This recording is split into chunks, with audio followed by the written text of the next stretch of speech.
réfléchir, se rencontrer. On vient un peu changer le monde aussi. Aujourd'hui, c'est la surprise. On était tous un peu dans un genre d'inconnu commun, dans une excitation de découverte. C'était un premier format, c'était une toute première fois aussi. Par rapport à vos représentants. Nous, ça fait des mois en fait qu'on travaille sur ce projet, qu'on se demande où se trouve le lien entre santé, culture, démocratie.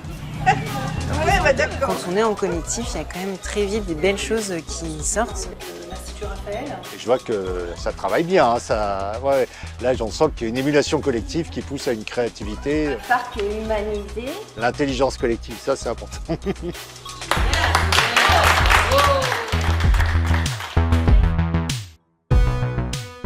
Le début du laboratoire émotionnel, c'était 12 citoyens qui ne se connaissaient pas, qui ont été recrutés de manière très large. Et de là est arrivée la notion d'isolement social et puis l'envie dans cet événement participatif où on prendrait en compte plein de personnes concernées par le sujet pour nous aider à construire une programmation dédiée. Ce qui impacte le plus, c'est l'isolement social. Ensuite, l'inactivité physique. Ils nous ont organisé des petites activités, des petits quiz autour de l'isolement. Et surtout, on nous a fait réfléchir et donc collaborer à comment organiser des activités pour réunir les gens.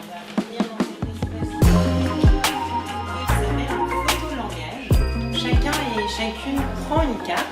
C'est à la fois arriver à trouver les moyens de les attirer, ce qui n'est pas évident, parce que des fois quand on est en isolement social, on n'est pas prêt à aller vers ce genre de lieu, un théâtre, et ne pas venir uniquement, consommer un spectacle. Par exemple, on arrive, on regarde le spectacle et on repart. Essayer de vaincre un peu quand on se sent isolé, on n'ose pas forcément le dire. Donc le fait d'être réunis en groupe, ça a été assez émouvant parce qu'on a pu se livrer d'une manière assez intime aux gens qui nous entouraient. Je me suis sentie présente en tant qu'humaine. Je lui ai offert mon humanité par les mots. Voilà. Désolée pour le temps.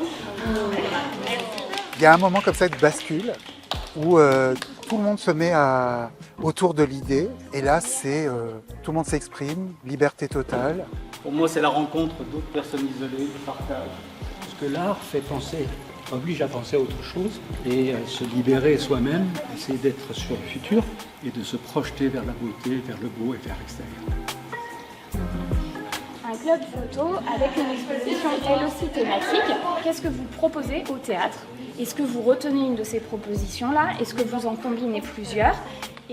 Comme là, je suis en fin de parcours, Raphaël, oui, il y a quelque chose comme presque un remerciement pour moi de la reconstruction que Raphaël a réussi à m'offrir.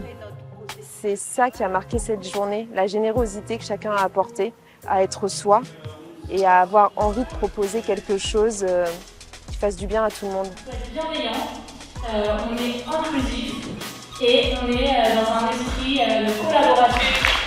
Vous pouvez tous être des artistes. Ce tableau vivant, c'était chacun prenait sa place en termes de mime, de danse, de chant, tout ce qui a émergé pour venir après présenter à l'oral ses propositions. L'important, c'est pas le résultat, c'est le travail que l'on fera tous ensemble. J'avoue que j'étais un peu étonné en fait de les voir si facilement dialoguer, alors que la plupart ne se connaissent pas en fait. Tout le monde a son point de vue et sa créativité, mais on retrouve vraiment cette volonté d'inclure le plus grand nombre, que chacun en fait trouve une place. C'est très démocratique du coup comme approche et ça nous plaît bien, je crois. On va faire tourner le micro avec un mot chacun. Ce serait se projeter dans l'insolite.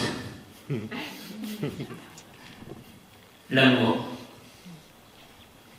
La création. L'unicité. Solidarité.